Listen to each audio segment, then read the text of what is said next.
It's the flip man. You want some money in your hand? Flipping houses without credit or your cash. Get that bag. Hello and welcome to show number 160 of this week's Flippinar, where we answer your questions about real estate investing, mainly with a twist on wholesaling real estate, where your cash or credit does not matter. We got the full house, both lovely young ladies here. So make sure you share this with at least 3 people, your brother, sister, mama, daddy, that's 4, and get someone paid. So I'll turn it over to AP. All right, as Ty said, thank you for joining us. Show 160. Wow, we're going to have to think of something special for 175. But thank you for joining us on this Thursday. What is this? September 24th. Woo! September is creeping on by, Rennie, ain't it? Exactly. This year is gone. Woo. It's almost gone. We got to start working on 2021 first quarter at this point. But we still have time left in 2020 to get things done. October, November, December, you're in the right place to learn your side hustle, your main hustle, whatever this is going to be for you, gives you the opportunity to build generational wealth for your family. So, as Ty said, we do have the beautiful Miss Renique and myself as Adria. I will read the questions as you comment them, and Ty and Rennie will answer them. Keep in mind, guys, you are able to go to comps101.com where you can join live and ask your question yourself. That's comps101.com. And just keep in mind, like Ty said, make sure you click the like button and suggest that a friend come and join us. Rennie, before we get started, how's your week gone? How have you been? The week it's been a great week. It's definitely been a great week. What about you? I think that's the best. Okay, guys. Also, I just wanted to give a side note. You might hear a little ruckus going on in the background. Just disregard that. We got some stuff going on. Renovations going on in the background here. That's a good thing, people. Good thing. Progress. So we're gonna jump right into this. Right into this thing. And Sonia Jones says, "Good evening, beautiful people." Her question is, would you recommend double dipping? I'm not sure what she means. Do you have an idea how we double dipping? Double dipping as far as a real estate agent, or double dipping I'm gonna let, before I start the guessing on my own, I'm gonna give Sonia the opportunity to clarify what she means by double dipping. Yeah, I'm gonna let you do that. So Josh Weiser wants to know, how do you handle closing costs when wholesaling? I can start that off. That's a good question. So closing costs is negotiable. Most likely if you are assigning that particular property, so it's just one closing, the closing costs most likely will be paid by the end buyer and the seller, one way or the other, where you're probably not paying for anything. But if you double close, you will incur some type of closing costs. That's still negotiable, but most likely you're probably going to pay some of that of your own particular closing costs. The end buyer is going to pay their own closing costs. The seller is going to pay their own. So everything is pretty negotiable unless you do a double closing, where you're probably going to accumulate at least an attorney fee, and you probably have to take care of that. Ty, you got anything on that? Like I think you said, is it's all negotiable with the seller. With the buyer and yourself. If you're double closing, you're normally going to eat some of that or whatever assignments. Normally, most buyers will pay it. Just depends on who you're dealing with, but it's all negotiable. And normally, it's so insignificant on what you're going to probably make that if it comes down to it to make the deal work, sometimes you'll just pay it all. It just depends. You may be we're about to make $12,000, but the closing cost is $1,200, so you make $10,800. So I know that wouldn't stop me. Like, what else? I got it. take it out. You just instruct the closing attorney or title company to just take it out of your money. So, you know, you didn't really, you spend it, but you really didn't spend it. It didn't come out of your pocket. All right, guys. First up, Joshua took advantage of going to comps101.com. Welcome to the live stream. Where are you calling from? San Diego, California. All right, Kelly. What's your Okay. question? I need help figuring out some difficult comps for this property. I don't know if you guys can help me out with that. You want me to pull it up? I'll pull it up if you're okay with people seeing it. If Say it again. yeah, if you can pull it up, that would help. Okay. All right. Cool. All right. Hold on a second. So, guys, while Ty is going to dealulator.com, which is a service that is applicable for using during wholesaling, it's available for you. It is a monthly subscription fee, but you do have the 5-day trial period to use. So, Joshua, go ahead with your address.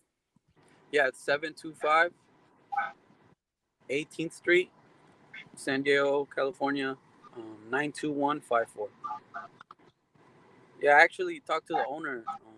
It's been vacant for I'm around the area, so it's been vacant for years now. But I talked to her. She's not motivated, but the asking price she was asking, I mean, it didn't make sense at all. So I just want to see, just kind of have a learning experience from it, So Okay. All right. Is it a house? it's actually a property. It has 2 houses on it. Okay. All right. It says a multi-family dwelling here in the property type. All right. It's sitting on a decent sized lot, 1,987 square feet. Yeah. It was built in 2000. So let's see what kind of comps we got.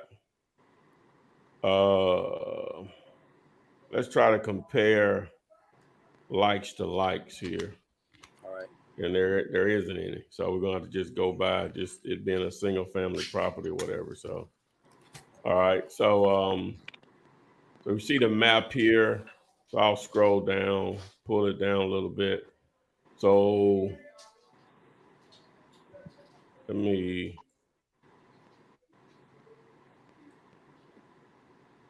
All right, so we can use all of these. Well, we'll try to use all of them, even though it's a multi-family dwelling. So the thing you do there when you don't have anything to compare to, you just go next best. All right. How many units is it? Huh? Say it again. How many units is it? 2. It says 2 to Duplex. 4. Duplex, yeah. All right. So we'll go from high to low. So it was built in 2000. So let's see if I can find something close to that, which you really can't. So we won't even worry about the year. So now the lot size, this house is significantly bigger than everything here lot size wise. Then so we'll just go with square footage and start trying to compare. All right. So we have 1987. So we can go with this 1772, this 1886, this 2000, 2100. Are they duplexes? Or are they single family? No, there were no duplexes. From the outside, it just looks like a single family. It's 2-story. Yeah.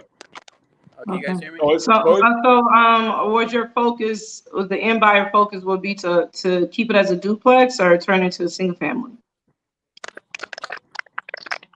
Well, he's not sure because the lady gave him a price he thinks is too high. What price did she give you? She gave me $700K. Yeah, she's asking for a price because I'm showing houses are selling in the 600s of similar size, even though hers is a duplex, plus her lot is double what everybody else's lot is. So that's why she's asking 700 versus the 6-something and change. So she's asking full price. How much is it worth fixed up? What is the comps? Well, just looking at the comps here, they're in the 650, 675. Again, her lot is it's double there. So I'm gonna say it's probably worth 700. What she's asking. All right. Let me see what the assessed value is. Value. Yeah. So how does So how do the properties, what are the properties selling for if you put, rehabbing into a single family home? As far as fixed up, I'm assuming those are as is value at the 600. No. These are. I'll look at a couple of them. Hold on a second. Let me pull up. Let me see. I found a single family close by, and it was selling around 700K. So, I mean, I guess I'm not really familiar with comping multifamily. I guess I was treating it as a single family. Well, you don't have anything to you don't have, from what I'm saying, that within that radius, you don't have anything to compare it to. They just like this house right here. This was a full rehab right here, or it's in excellent condition. It was rehab, so it sold for $675. Yeah. So, oh y'all might not see what I'm seeing. I'm sorry. Hold on. Yeah. So is the property that you're buying, is it move-in ready type, kind of? Which one? The duplex.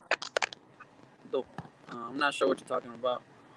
Is it what condition is the property that the white lady wants to sell? What condition is it? What condition is it? It needs to be fully remodeled. Oh, okay. Yeah, she's in La La Land. Yeah, yeah, she's definitely asking. Yeah, because you probably have to educate her. She's probably thinking her property is worth the $600,000-700,000, but those properties look like they have been fully rehabbed. Yeah, that's what I was trying to say. Like, there's nothing around the area that will come to that. I mean, if it was brand new, I understand. How much did they buy that property for? This one here. Mm-hmm. Let me see. Before they sold it. Well, it looks like. Let me see. Let me look at the transaction history. For Bush, they bought it. All right. Let me see. So this person bought it back in 2017. So they lived there basically. They bought it for $515 3 years ago. So they lived, it wasn't a rehab or anything. It's just somebody that bought it, and now they're ready to move on to another house. So. So it was just interesting. As is going for $500-600. Looks like. Yeah. But this house is in really good condition though. So. Yeah. Oh yeah. Okay. They probably didn't have to do too much to it. They ain't do none of that, but just put a sign in the yard. Right. So anyway, so she's in La La Land, man. Just point blank. Yeah, she didn't sound motivated at all. But I was just, how do I comp that type of property? I don't know if I have to like envision something and sell that to it's a pretty big lot. You can build a lot in it, I probably comp it as a single family. Most likely there's probably a lot of duplexes in that area that all have been converted over into a single family. So it looks like that subdivision been converted into more single family. So most likely the end buyer is probably going to go with rehabbing that to more of a single family home than keeping it as a duplex. All right, well, I appreciate it. No worries. Thank you, Joshua, for joining us tonight. Make sure you stay locked in every week and continue to ask those questions. Yeah, thank you for what you guys do. Really appreciate it. God bless you guys. You're welcome. Thank you. Good night. Are we gonna get it? No, right now. All right, so Marco. Oh. Marco, hey, how's it going? Hey, where are you calling from? I'm calling from Dublin. I was on the show about 2 months ago. I'm a local realtor here. Okay. Yeah, I remember. Yeah, what's up? Thank you guys for having me again, and I love you guys' giving out to the wholesalers and realtor alike. My question is, I'm trying to obviously break into the business, but I'm trying to figure out what's a good list. I'm looking at prop streams. I'm looking at batch skip tracing, the deal app. I know you got your own app, but I'm trying to figure out what, as a realtor, I want to get into the wholesaling business, but what would be the best thing to do? I don't mind calling people. I have RedX for with the dialer. I have no problem talking to people. I'm just trying to figure out what's the best list to reach out to, for potential sellers. Well, let me share something just this week that's happened for me. This cat called me about some Facebook ads and how to run those or whatever. And I was sold on he knew what he was talking about, right? So Anyway, but beyond that, you know, he suggested that I get a VA, right? And you know, that's what they do. They train them or whatever, and then you add on your layer or whatever. So I wasn't really interested in the cold calling side, but obviously I wanted them to follow up on the Facebook lead, but it's not enough of those coming in to justify me paying him 8 hours a day or whatever. So I got him started doing the text messaging. So what I did was, not that I haven't already been doing it, but I've been more, you know, partnering with people, you know, so they were doing that their own leisure or whatever. So now, you know, he's doing it all day, right? So he sent me so many leads. I'm gonna tell you about the list first. I mean, I'll tell you the list. He sent me so many leads. I got so many houses to go look at tomorrow. Now, what I targeted was, and each market is different. A lot of people, and it's up to you, of course, they're going to shy away from I guess you would say, the D areas, right? D areas or whatever. And so what I did, I built a list, free and clear, absentee, didn't care if it was vacant or not, off market. What else I do? I did out of state, out of county owners, right? And now he's really good at, you know, I already knew if he could do phone calls, the text message is so easy. And he's only sending out about 200 a day. And tomorrow, I'm just doing that since Tuesday. I probably got like 12 houses I need to go look at. Now, I don't know if all of them are going to be deals or not, but the prices sound good. A couple of them a little bit outside of the price range, but I think I can negotiate them down once I take a look at it or whatever. But, you know, and I'm in a lot smaller market than you are or whatever. So that would be my suggestion. So free and clear, absentee. You want the individual owned. You don't want the corporates, trust, or anything. I don't know if you can avoid that out there in California. Seems like y'all have a lot of trust. That's fine. Off market, obviously, and then you want to do out of state, out of county, right? Okay. The level of motivation is just greater, and a lot of time when they don't live near the property or whatever. So, you know, so I'm just giving you some game on what's been. I just seen a quick uptick in just a few that we sent out over the last, you know, few days or whatever. So, I don't know if that answers your question. So that's like the absentee owners, but out of state, out of county. Yeah. Mm-hmm. Okay. And your app does the list. Say what? Your app does the list, provides the list, or do we just get it from like? No. I created the list through PropStream. I created the list myself. Yeah. So. Okay, sounds great. I'm definitely gonna try that because I was about to sign up for a program and I wanted to make sure that I was gonna make the right investment and also get the bigger bang for my buck.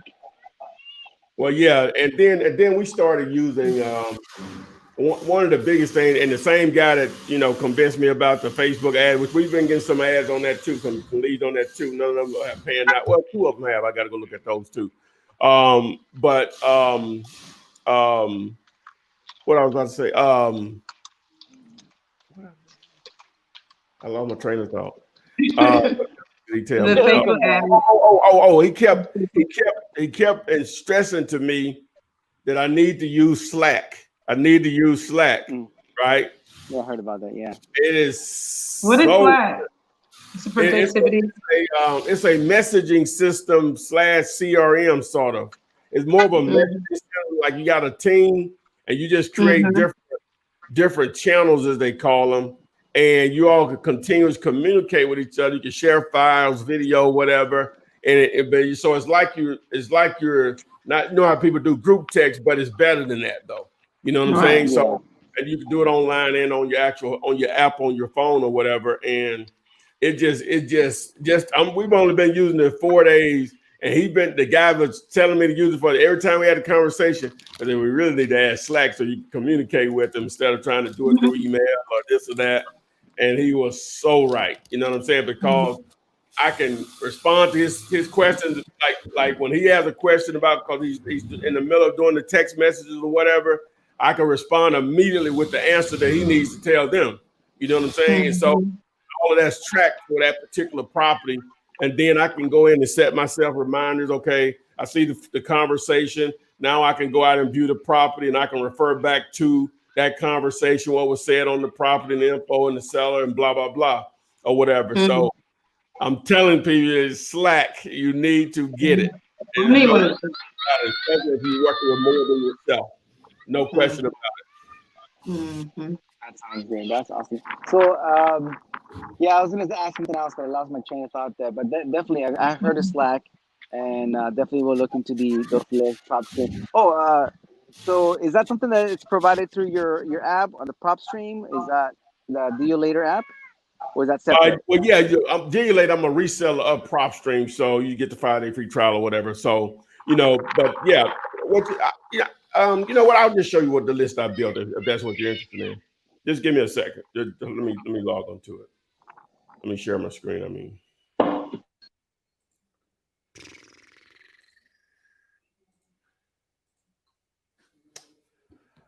All right, let's see here. So, so what I did first, what you'll do first, right? Let me clear this. All right, so, now I chose a couple of zip codes that I wanted to target or whatever. So, for the sake of this, I'll just do Jefferson County here, where I'm located, Jefferson County, comma Alabama. All right, so now you'll go up to filters. And like I say, I want to do owner occupied, no, free and clear. All right, property characteristics, residential, property types, single family. And then go ahead and MLS status, no.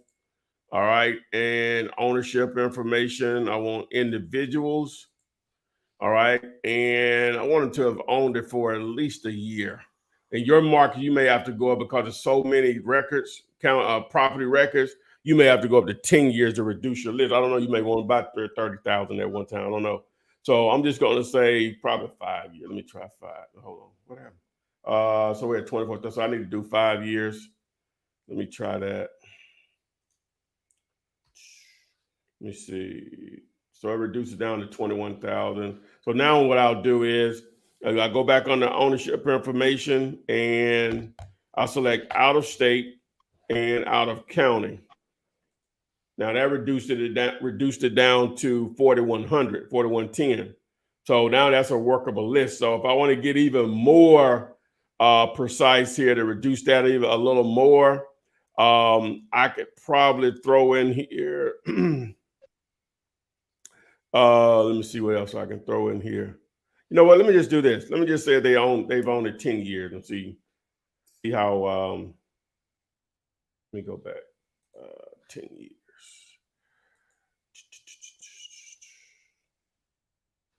All right, and so it reduces down to 3,500. So that's still a good, strong list. So that's enough. I think that's small enough. If you need to get it smaller, or whenever you download the list, you don't have to upload the entire list to Skip Trace. You can parse it out. You can just do 1,000, 1,500, and just duplicate the list at a smaller number or whatever. So, but that's how I actually build it or whatever. At least that. So, but you can go into so many different directions with that though. So it just depends on what your preference is, and some of it's just testing.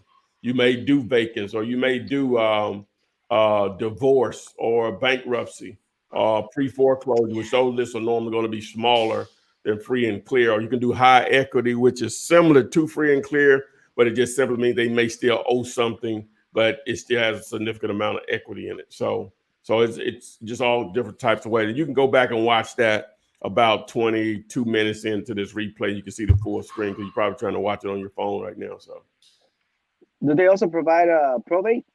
List of probate? Not at this point. Probate is so tricky because it's done so many different ways in each state or whatever as far as the process. I'm sure they're going to try to add that at some point, but as far as I know, I'll reach out to them and see if there's a way you can filter out to target probates. Cool. And then last question is scripts. Do you have a specific script to reach out to these potential sellers? What? Cold calling? Cold calling? Yeah, cold calling when you're Oh, calling these absentee owners. Like, do you have a well, specific yeah. script you go by, or just? Yeah, I have a video that you can look up. Just look up Flipman seller script. Look at the one that's recent for this year. Awesome. All right, thank you guys. Appreciate it. No Thank problem you. at all, my man. All right. Have Have a a good good one. one, Marco. Thanks for calling in. Thank you. All right, guys. No, Tierra, you're not too late. You're right on time. Thank you for joining us. Shaq, I see you from Westside D-Town. Darren Jackson, the Smith Financial Relief Group. Thanks for joining us. Brian, Abundant Capital Group, Extra, CO 113 258. I see your question like 15 times as always. Mimi, Josh, and Teresa. Thank you all.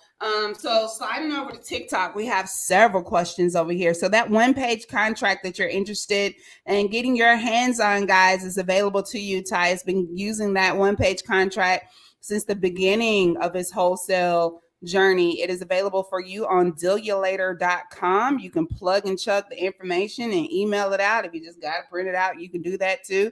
And it's also available at, that's where you come in, Ty. What? At what? Contract. Oh, it's dealulator.com. Just YouTube search free.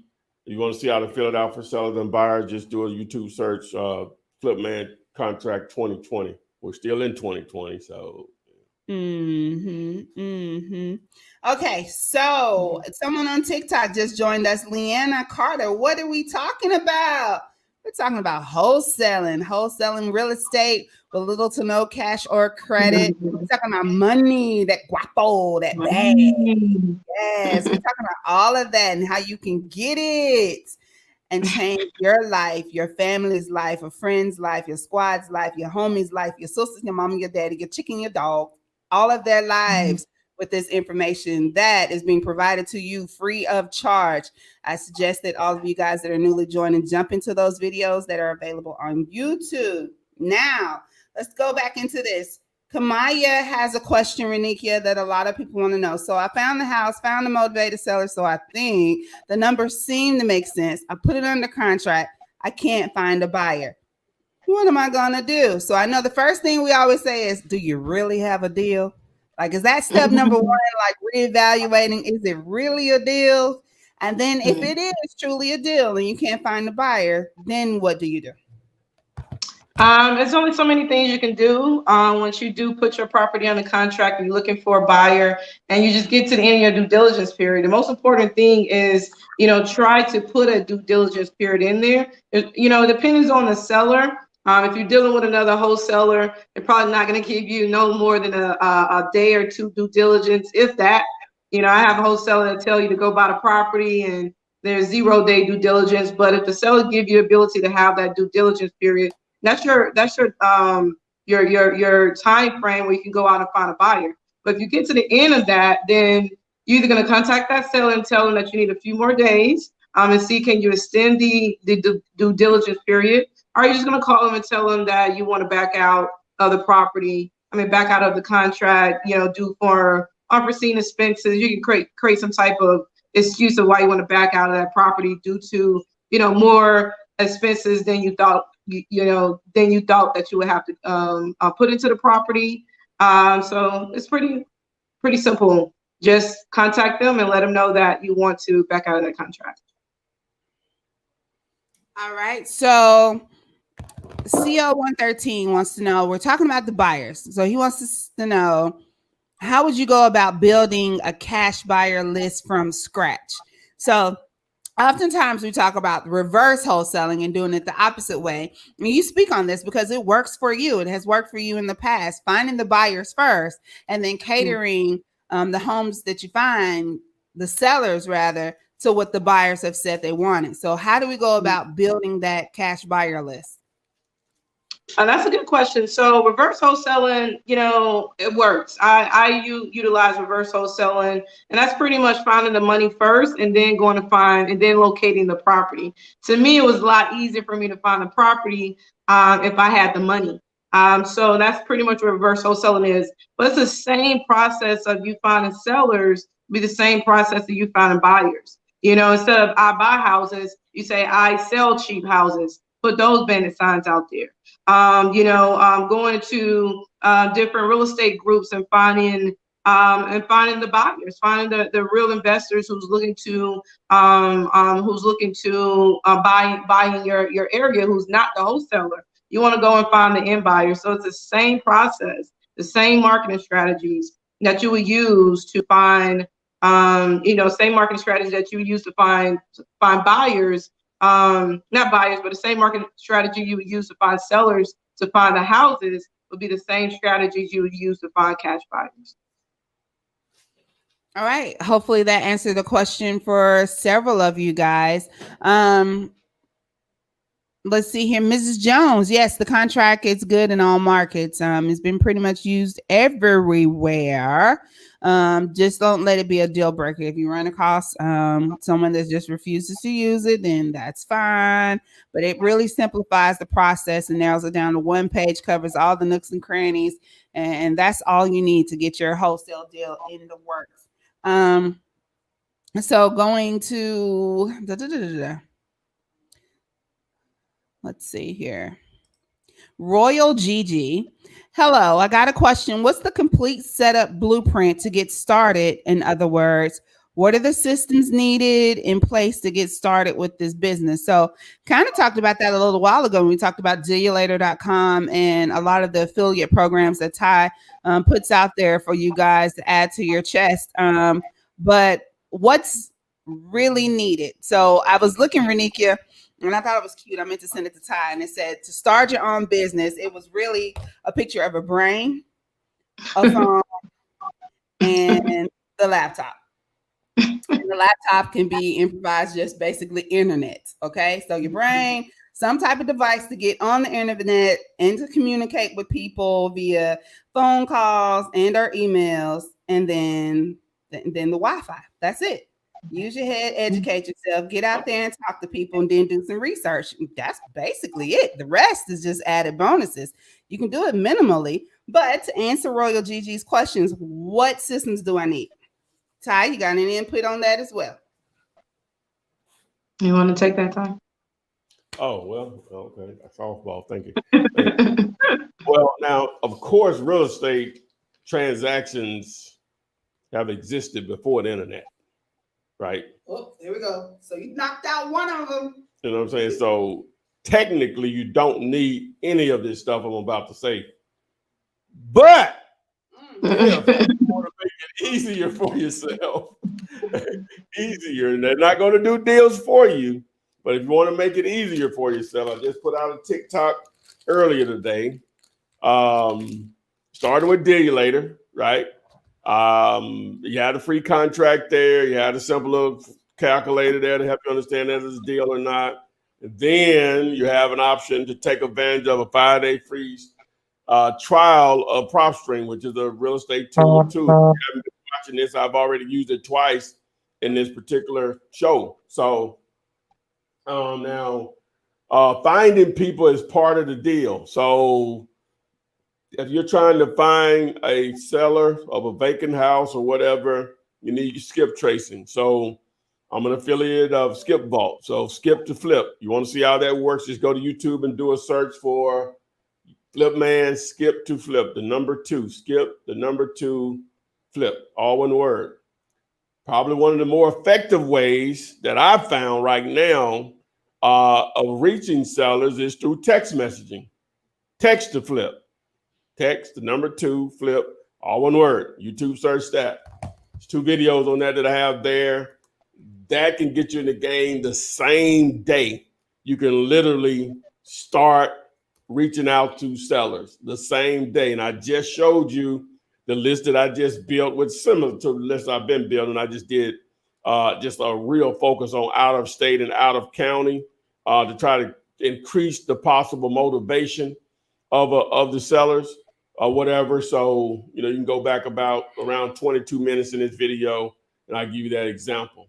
Now, there are other options out there. Like I mentioned, Slack, that can help you keep track of things, especially when you're working with more than yourself or whatever, to be able to communicate and work on particular deals and you have track record of what stages you are in the deal. That stuff is just follow up. It is so important, even if it's just reminders to yourself. But there are other services out there in the CRM, so those are going to be the main thing. But it's just so much stuff out there now, man. It's just ridiculous or whatever. So, but again, none of this stuff is going to do a deal for you, right? They didn't exist 15 years ago. Everything I said, most of it did 10 years. I'm gonna say 15 to make sure I'm covering it all. They didn't exist 15 years ago. Didn't exist definitely 25 years ago because the internet was badly getting going. So, but real estate deals were still happening. Wholesaling was still happening. So just understand these tools are there to be used. They're not going to do deals for you, but they can make it a lot easier to do deals. Just want to make sure I'm clear on that. Okay, so just wait. You've mentioned Slack quite a few times as a new gem that you've dug up. Are you using it as a CRM? Well, for me, yeah. For what I got going on, how it is perfect for me or whatever. There's some more detailed CRMs, but this is it's just so user friendly or whatever. That's what I like about it. Some of this other stuff so complicated, and then it just has that app version that makes it so much simpler. Then you can get your notifications when I'm telling you, especially when you got people doing stuff or whatever. It is powerful. Okay. Well, hey, they on the. I think they're a publicly traded company. They're worth a few $1 billion. They ain't just showed up or whatever. They've been doing their thing. I'm just late to the party of using. I've been heard about it. I'm just late to the party of using it. So, Ty, answer this. Okay, you ready? You focused? You listening? Yeah. When do you transition from texting the seller to speaking on the phone with them? Well, yeah, I was trying to make sure. Yeah, they are traded on the stock market. 26.59 right now. Well, ideally, when you start talking about price, like all the people that the leads that I got that I'm going to look at tomorrow, just from that source tomorrow, right?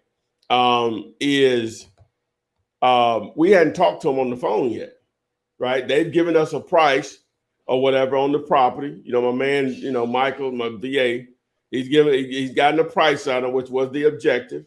And so once I go out and take a look at it, I'm gonna follow up with a call immediately, right? And let them know, hey, yeah, this works, or we need to do a better number or whatever. So after I view the property or somebody views it for me, let me just say that one or two, then I can confirm that the price is already working my mind. But in some of these areas that I'm going in, just because what you see on Google ain't what you get when you get out there. Absolutely. No, the cemetery gonna be in there. I ain't talking about that. Yeah, I don't do that. But we got to go out and just view because they're so cheap, relative to my market or whatever. But I got a few buyers that just begging me for those areas now. That's one of the reasons I created a campaign based around the D areas, because I got this Asian guy. He just ready to buy anything under 10,000. I know that sounds ridiculous to some of you all in some market, but that's part of my market. We got $400-500 million houses too, but we got $10,000 houses also or whatever. So, but anyway, whereas a lot of people shun away from those areas, that's where I made most of my money anyway, in the hood. So it is what it is, so. All right. Hopefully I answered the question. I know I rambled, but y'all know I do so. So I appreciate that. So Renikia, the doctor on TikTok wants to know, where does the title company come in? So as usual, we get all the way to the end. We skipped over all the finding the deal, putting the deal on the contract. Ready to go. We're going all the way to the title. When does the title company come in? Absolutely. So once you get the deal on the contract, Personally, I like to wait until I get my BC contract, and that's the contract between you and your end buyer. So once you get your AB contract, and that's the contract between you and the seller, and then you assign that contract to an end buyer. Therefore, you should have 3 contracts or 2 contracts at that point.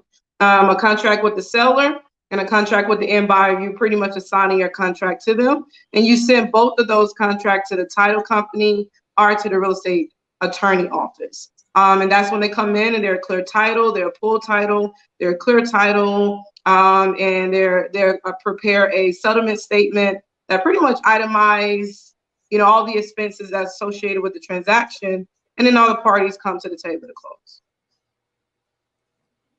All right, there you go. Hopefully that was simple enough to answer your question, but get the deal first, y'all. Get the deal first. Oh my goodness. David Frost has a question, and I'm just going to answer because I like answering some of these too, make me seem like I'm important. Yes. The question is, can you do a deal with somebody whose property is in one place, but the owner stays in another place? And how? Absolutely. Absolutely. Those oftentimes are some of your best deals. A displaced owner that's not near it, they typically don't care. They're, it's probably been left to them, by through a will or something like that, or either they've moved on, like I used to live here, now I've moved over here, I'm struggling trying to get rid of it. You're probably a godsend to them. So how does that work, Randy? So that really goes back to what Ty was just stating with the list that he just pulled. He pulled a list of out-of-state owners and out-of-county owners. So, it's pretty much that skip tracing the homeowner, no matter where they live in the county, out of county, just skip tracing the homeowner and contacting them directly, via contacting them via phone, text messaging them, sending them a yellow letter or a postcard, letting them know that you're interested in purchasing their property. All right. Someone commented, where do they have 10,000 houses, $10,000 houses? Man, please. A lot of places. Shaq Smith, our one of our favorite listeners here from Detroit, says Detroit has $1,000 houses. He said, but they need $40,000 in rehab. So you can go get you a house for a G, but the work that needs to be put into it. But hey, that's still a deal, guys. $1,000 house, ARV 80, needs $40,000 worth of repairs. Still a deal. Well, not unless it's like 10 other $1,000 houses beside it. But, still, it's possible. Possible, just depends on where you are. Everybody's area is going to be completely different as far as what the ABCD houses are. I know, just put in perspective, y'all like watching those HGTV shows. I do too. And you're watching those shows and you see that house and they go out and the realtor is like, yeah, this is a $550,000 home. You like, what? That nice? That's probably a $30,000 home where we live, but it's just the market. Zip code. Yeah, that's what it is. For some house, I'm like, like I say, focus on the CD neighborhoods. Focus on the neighborhood with the very, very, very high crime areas. Focus on those neighborhoods. Those, like I said, those neighborhoods are where you're going to get probably some of your greatest upside. So I mean, you'll definitely be able to find some boarded up vacant houses in those CD neighborhoods under 20,000-30,000 in certain areas, in certain locations. All right. So let's see here. We have, I'm sorry, I didn't do the follow-up to the title company. So the wholesaler sends the contract directly to the title company. Yes, you have the contract. You're in possession of the A to B contract and the B to C contract. So yes, you provide the title company with both of those contracts. Absolutely. All right. If the seller or the end buyer is controlling the title or controlling the closing, then you have to send it to their attorney. But whoever that title company is who's closing, you'll just send both of those contracts to the attorney. And from there, honestly, your job is almost complete. You have to get the attorney the seller's information, get the attorney the end buyer's information, and usually the attorney will communicate with them and getting any closing documents that they need to close. So once you get it there, it's just a matter of you just calling every couple of days, just making sure everybody is getting the documents into the closing, so y'all can get to the closing table. Announce it. Okay. Comps 101. Yeah, okay. Yeah, guys. My bad. I'm slipping. If you have not attempted to, most definitely don't forget that you can go to comps101.com to join us live and ask your question yourself, basically, is what Ty's saying. So I'm I tried to write it down for it, and it wasn't working. I ain't understand it all. Huh? And I'm supposed to be reading, and I'm saying, like I can't hear it. Yeah, it's the mask. It's the mask is doing it to me, y'all. But yeah, comps101.com. Go there. As soon as I see your beautiful face, and not your profile picture, I will load you up. Tyler, you've been sitting down there for a minute, but all I see is the T for Tyler. As soon as I see you join us, I will upload you, and you can ask your question yourself tonight. So we have a listener who wants to know, is Arizona a good place because it's new and upcoming to do wholesale deals? Honestly, I'll start off. Honestly, any market that has, just activity in it, any market that has a lot of activity in it, when it comes to people buying and selling, it are good markets to wholesale, because there's always someone trying to buy and sell. So those are the markets that you really want to focus in on, are the markets that just have higher buy and sell activities.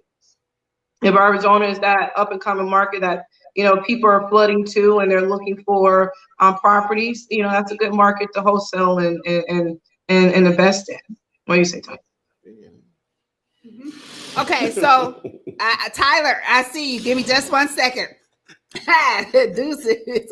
Renikia. So going back to when we were talking about the houses here and having like a $10,000 home, and we were talking about Shaq in Detroit, who said that there was $1,000 homes, but the rehabs would be $40K.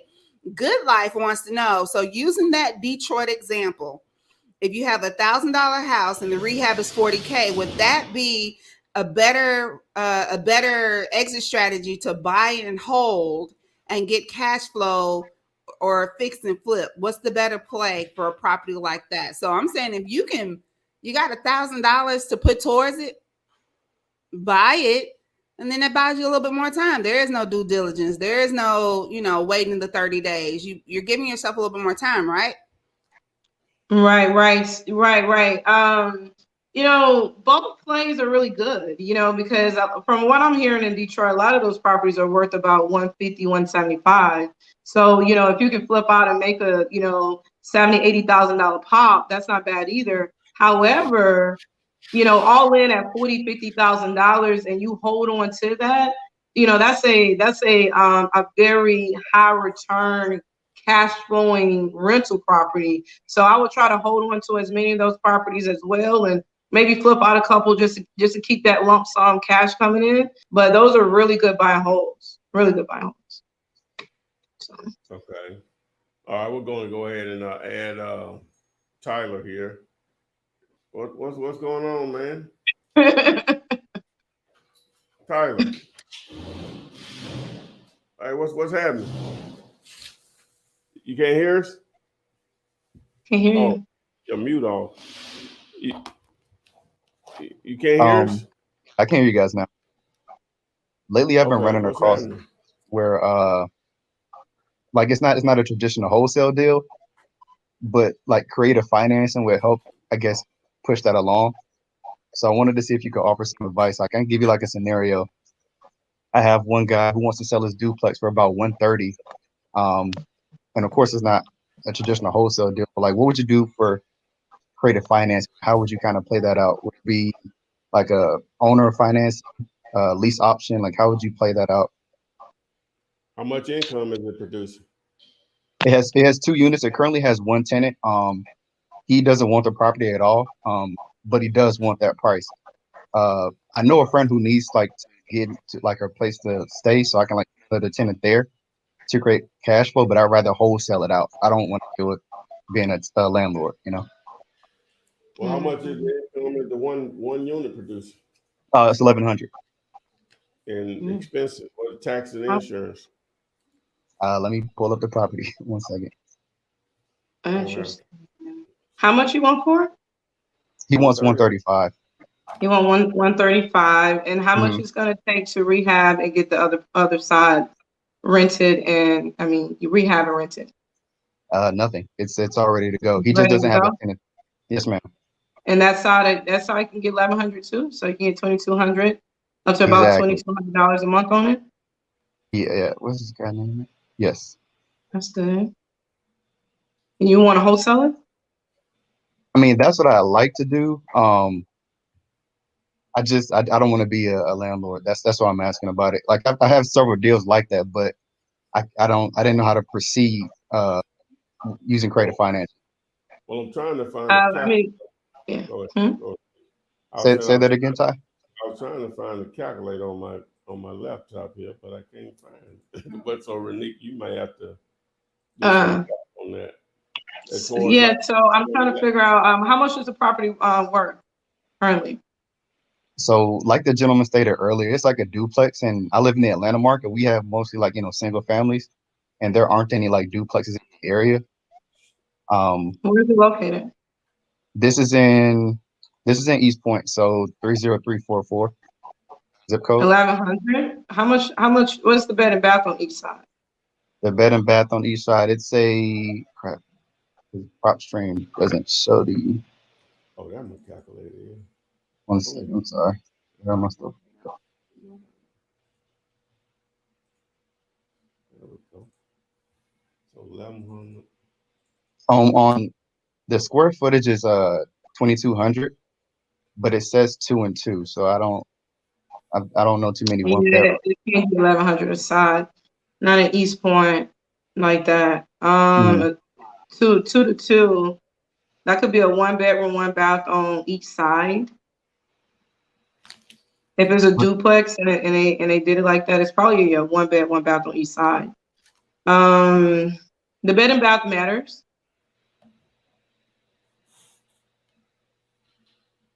The bed and bath matters.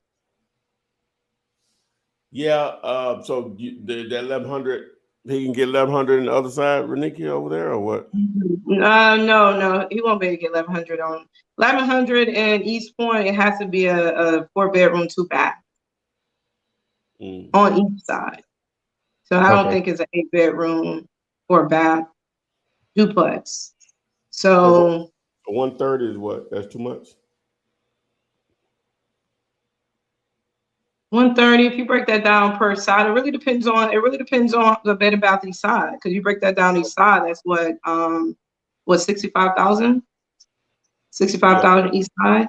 That's not bad, but it depends on if it's a 1 bedroom on each side, then that'd probably be we probably look at it to be more of a flip instead of a buy and hold.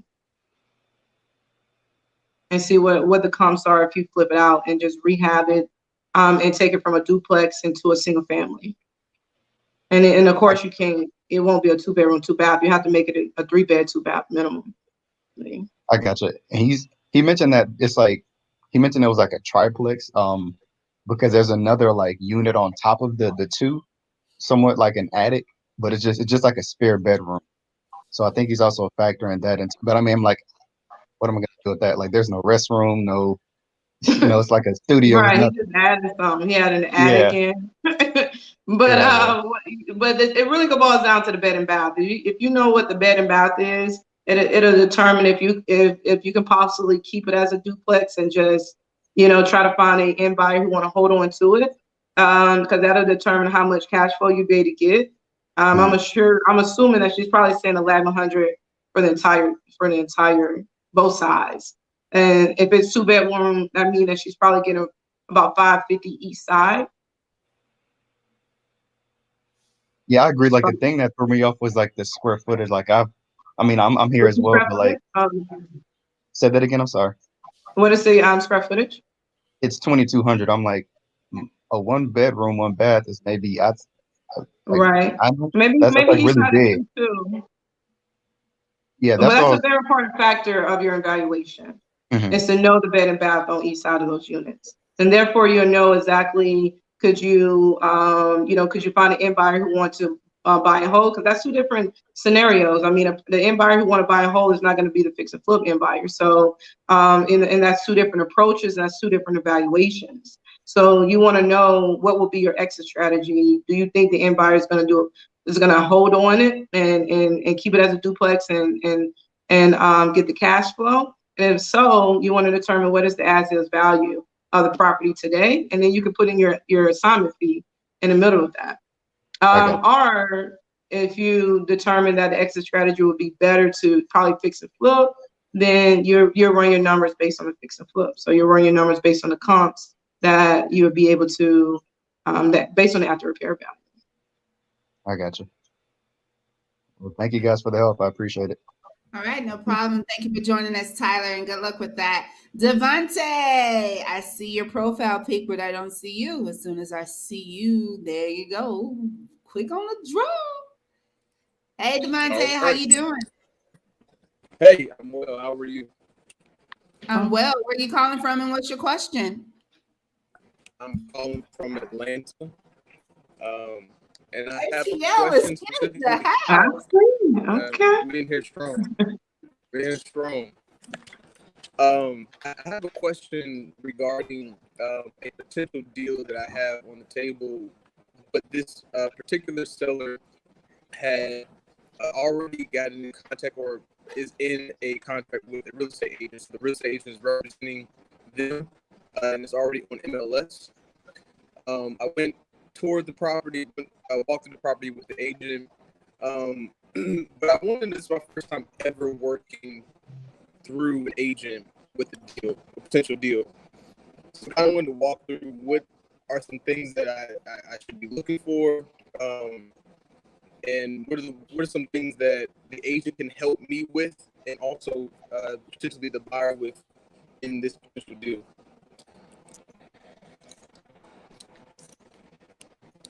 He was in and out for me. I didn't catch the whole thing.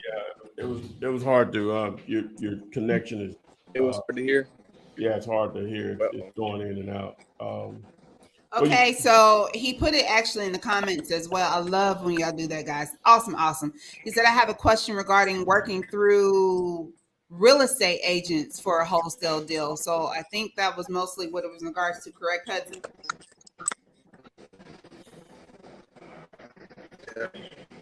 Okay, I think I got a couple things in there from what you were saying. So some of the benefits of working with the real estate agent is real estate agents have access to MLS, and MLS has majority of all the properties that have bought and sold through realtors. MLS don't have properties that have sold, private properties that have sold. That's why I like pulling things like Zillow and Redfin and things of that nature, and PropScreen that can pull in some of those private sales that goes on as well. But what they're really good at is pulling comps for you, so you know exactly. You can't hear me? Yes. So you know exactly. Can you hear me? Yeah. So you know exactly. They're real good at one of the benefits of them just pulling comps. So they know. So you know exactly how much you can sell your property for, which is a very important piece of the puzzle when you're doing your evaluations, even if you're wholesaling it. Because the more you know your numbers, even from a wholesaling perspective, the greater that you can really maximize that assignment fee and that wholesale fee, because you really know the numbers and you know the maximum number that the end buyer can possibly sell this property for.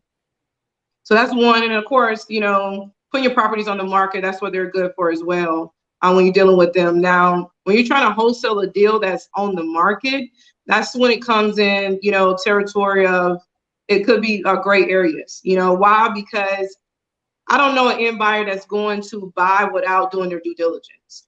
I don't know an end buyer that's going to buy without at least Googling that property's address and just trying to figure out what's going to come up. And most likely, if they just Google that property address, that MLS listing is going to come up. And if you're trying to sell it for higher than what is listed out there for, it becomes a red flag, you know? So that's the issue that you got to muddle through. And now you're trying to figure out why you're selling it higher, and everything looks scamish. So it just looked weird. So it's just, you know, conversations that you just got to have when you're dealing with those properties on MLS. So that's one of the things that we avoid when, you know, by just going direct to the end buyers. But, you know, those are the things, though, the issues that you're going to face by getting those properties off MLS. All right. So the second part of Devontae's question was, is the real estate agent able to represent him as well as the buyer in the deal? So I think the question earlier about double dipping is, would that be an instance they can represent both? They can't necessarily represent both, but they can double dip. You know, they can double dip, but they cannot represent both. They have to represent one party over the other, but they can always get double dip. Thank you, guys. I really appreciate it.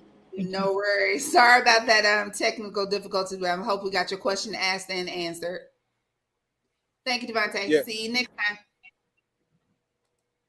All right, good deal. Renikia, this question is for you, boo. All for you. So this is a listener who is joining us through TikTok that says, I got a 580 credit score. Oh, yeah? Friend, trust me, I ain't laughing. And I want to buy a house. So, Renikia, from the financial side of things, which is your expertise, several things I want you to talk about. What if there is a minimum that you should at least be at before you start looking into buying homes for yourself, first and foremost? What would that number look like? And then your company provides a service if they're interested in stepping their wholesaling game up for their business. And then at what point do they need to be then? I'm pretty sure, I think we used to say 680, correct? Minimally. So cover those two, and then how they can get in contact with you, and just anything that the services that your company could provide in that instance. Awesome. Well, first and foremost, as always, thank you for allowing me to be a part of the show and sharing my experiences and services. But what we do is provide creative financing. I think at some point on your journey that you just need more money than the money in your bank account. So that's where you want to begin to really leverage your credit. Now, with a 500 credit score, to be honest with you, I would say take a step back, take about 30, 60 days back, and just focus on getting your credit above a 6, at least a 640, 650, 660. It'll just put you in a greater position, a greater opportunity to take advantage of more deals out there, because your credit is in a line to where it needs to be. When you try to force it with a very low credit, everything is higher. The cost is higher. Honestly, we don't lend below 640, but at the same time, at one point in time, we did. And when someone say that they can lend to you at a 580, trust me, the cost is going to be higher. Your points is going to be higher. The interest rate is going to be higher. The leverage is going to be lower. Your down payment is going to be more. So you're going to pay for having that credit. So it's just easier for you to just take a step back, do some research, get on here and learn as much as you can in the midst of just working on your credit, so you can put yourself in position to really leverage your credit and really get money at the lowest cost. So one of the things we do is provide unsecured credit up to $150,000. That credit can be used for, using it for buying the materials and the tools and the things that you need to jumpstart your wholesale career. It can be used for the down payment for fix and flip. It can be used for any expenses that are associated with getting your real estate business off the ground. And we also provide, fix and flip funding, new construction, buy and hold funding. All of our residential properties, you do not need tax returns, bank statements, income verification, nor pay stubs. We do cash out refinances up to 75%, helping you take some of that equity back out, so you can put it back out there into some of your other deals. But just, like I said, just focus on creatively finding the money so you'll be able to really, jumpstart your real estate business. But if you are interested in any of those services, just go to fundmynextdeal.com, or you can reach me via Facebook, Instagram, or via email at the email that you see right here on your screen. All right, guys. Again, that's fundmynextdeal.com and Renikia Williams across all social media platforms. Thank you, Rennie, for that. And hopefully that listener got your question asked. Yeah, guys, using that credit is going to be tantamount to your success in this business if you're taking it to the next level. Now, granted, you can begin with little to no cash or credit. That's the whole premise of this wholesaling thing here. And then once you start getting those dollars rolling in, start taking time to fix that credit. You'll want to do that. It's just necessary. Okay, so Rennie, this is also for you, but am I able to apply for funding with my EIN without it affecting my personal credit score since I'm in the process of closing my mortgage loan? You can do that if your business is cash flowing. So if your business is cash flowing, you have 3 to 6 months of business bank statements, you have last year to 2 year business tax returns, and you can show that your business is profiting, absolutely. Okay. Sharice, you have a good question. So is a person who listed their home on the market 2 years ago and failed a good lead for a wholesale? So the house was listed, it didn't sell, probably was overpriced. So would you use that as a good lead? Would you follow up with that owner?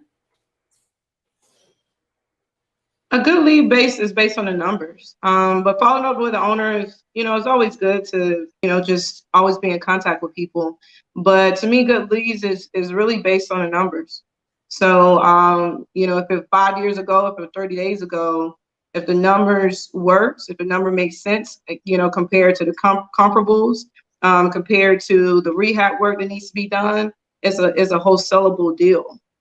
So what do you say, Tom? Yeah, follow up is everything in this business. That's why I kept reiterating Slack. Yeah, it's everything. A good percentage of your deals will come from follow up, probably over half. Just simply following up. Yeah.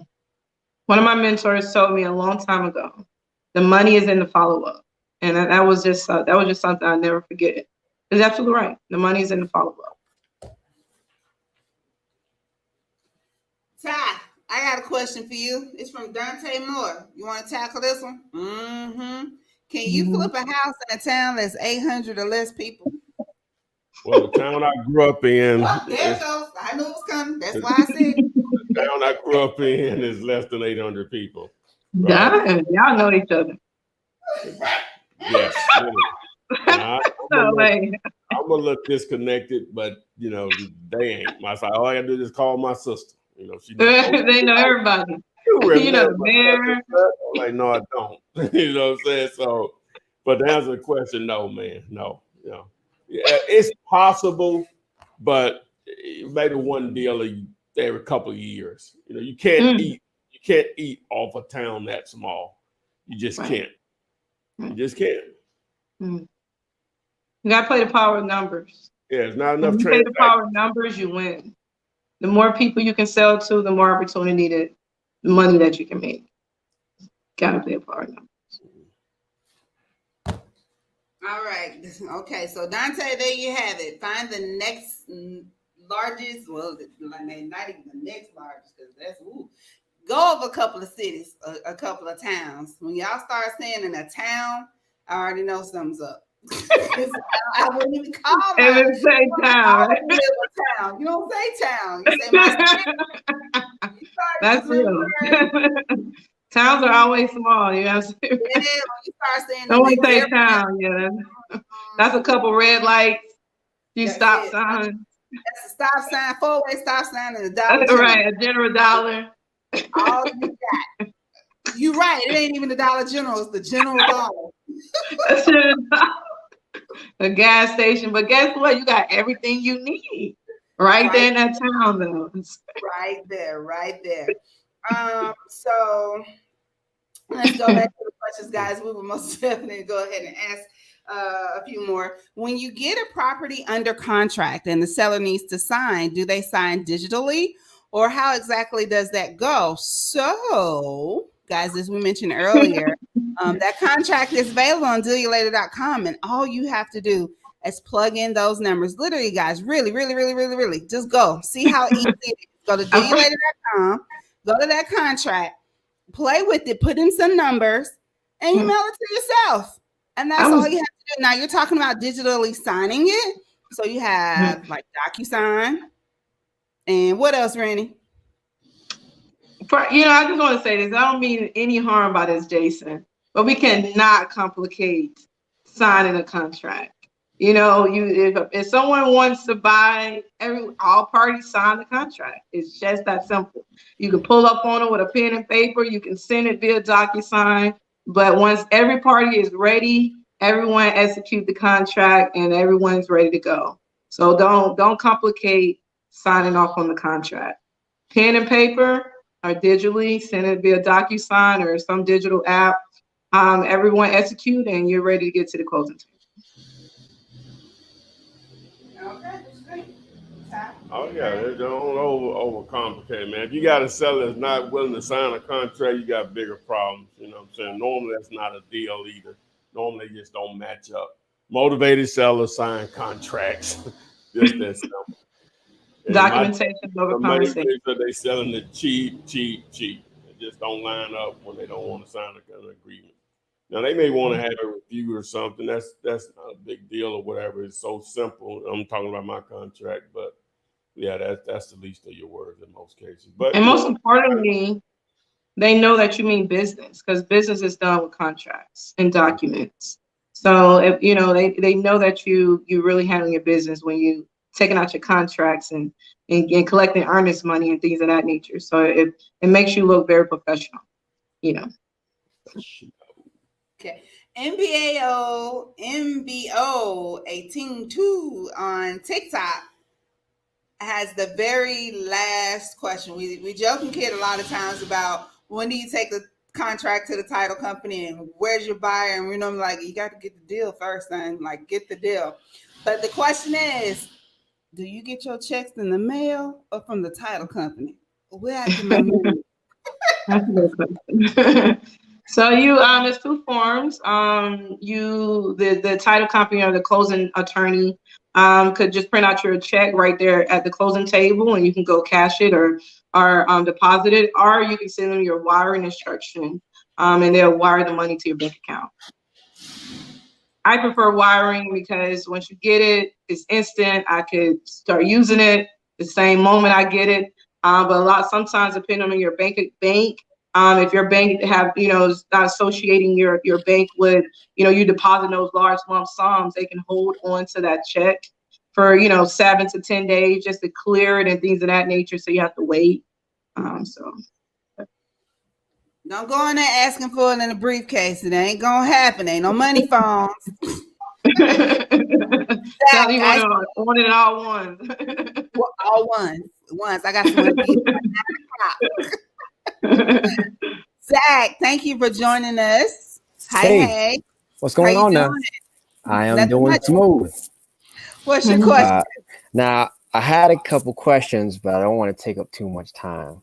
So, is it okay if I just? I'm just kidding. I saw his face. He's like, all right, now how many questions do you got? All right, so and if there are already videos for this, just say video, and then I'll be good. I'll take that from there. Now for wholesaling, we're not necessarily, let's just say I put a house under contract for $140,000 and I sell it to somebody for $170,000, knowing that the property has a after repair value of $200,000, right? I'm not necessarily selling the house, but I'm selling the rights to buy the house to another individual for a set fee, right? Right. Okay. And so now with that, I'm trying to understand, this is one of the questions I have when it comes to the term of double escrow and double closing. I'm trying to see if I'm, the individual who's going to be buying the house, I'll get the fee through that payment. Then the individual who's selling the house will get the rest of that amount. What is the difference? Is there any kind of differences when it comes to like how it's processed with the title company or the closing attorney? That's one of the questions I have. I like that. That's a good question. You're trying to understand the science behind, how the paper trail works. So Yeah. usually when you do a double closing, usually that, most likely you're gonna probably sign off on the paperwork for the end buyers closing portion of the closing, because the end buyer is the one that's bringing in the money. Most likely when the seller come in and sign off on it, as soon as they sign off, they really want to walk out with the money, or they want to walk out knowing that the money is being wired to their bank account. And they don't understand that you don't really have the money. So how you want to do it is just make sure that you close on your end buyer. Your end buyer is really going to be closing escrow first, and they're going to be closing escrow. And then once the seller come in and sign off on the seller's contract, you're going to use the end buyer money that's in escrow to take care of the AB contract, which pays off the seller, and then you get the difference in the middle. Is like the term of escrow, is it kind of like it's encumbered or something? Yeah, like escrow that? is that's nothing but a bank account that is not that is not an interest bearing bank account that attorneys and people like that uses, where they can just dump their money into, that is not interest bearing. It's just like a holder. It's just it's just a bank account that holds the money. So it holds the money in escrow. So you're going to close that end buyer in escrow, and then the seller, the money's already there at the closing table, so the seller is you're able to pretty much pay that seller off right there at the closing table using the end buyer escrow money. Okay. And for that escrow process with the buyer, that would be in place before the seller would come. Right. So how I usually do it, I'll probably schedule my end buyer an hour prior to my seller. Why? Okay. Because the end buyer walks out, we exchange keys, you're ready to go. So it's easier for me to give you the keys or whatever the case may be. And the seller comes in 30 minutes or an hour after that, and we sign off on that, and the seller walks out with the check, and everyone's happy. Okay. And everything happens within that day. Okay. And then I had kind of one more question. And it's a scenario based. You know how we had talked about the last week, the property I was talking to you all about, in Salisbury Steak, right? Mm-hmm. Okay. And so let's just say I had gave this proposition. I said, okay, let's say I can do it for 140, and if they didn't like it for 140, we could probably do 180, and that 180, instead of it being that payment at that time and me selling it to, or assigning my rights to somebody else to buy. If I were to do that, there's this, creative financing where I could talk to them about, 0% interest, assigning some monthly payments, maybe like $1,000, a month, over 20 years or something like that. Right. But let's say within that contract that I will talk, in that zero interest $1,000 a month payment, am I able to put in the contract, if I am interested in paying the rest of it in lump sum later, Mm-hmm. I'll be able to do that? Am I able to kind of put that in the contract if they accept? Does that make sense?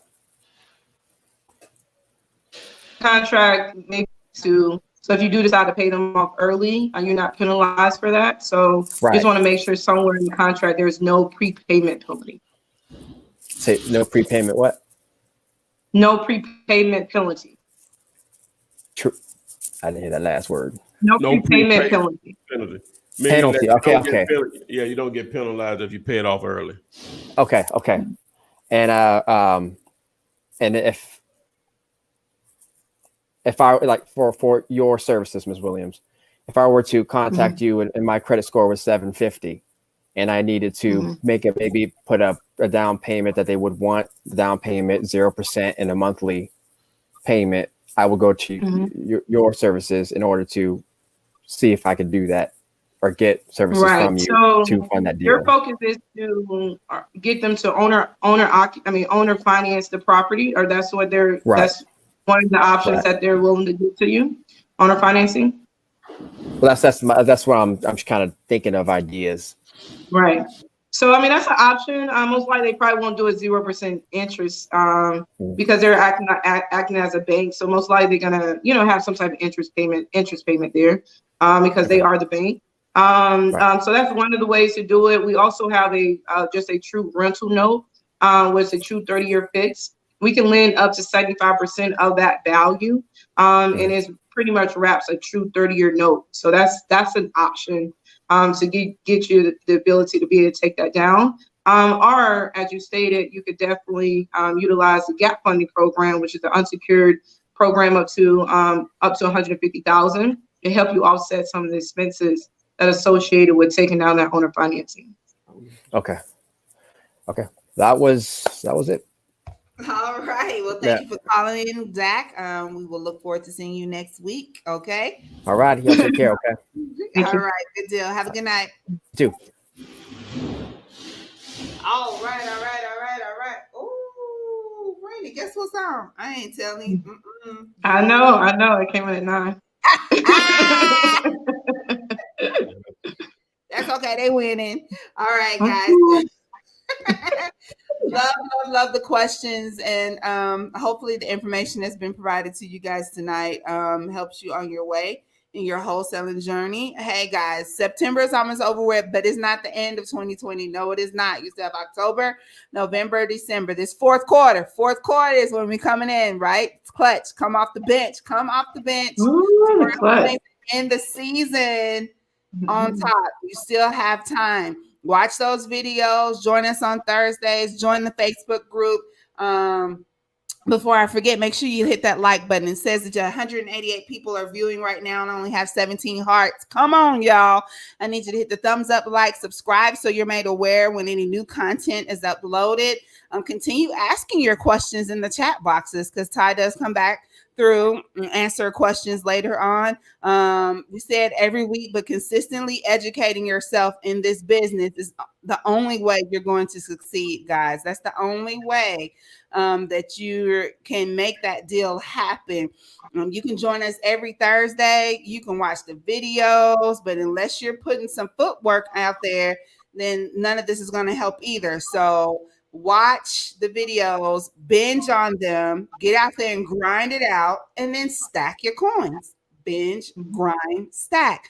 Rennie, any tidbits of innovation, tidbits or motivation for the listeners tonight?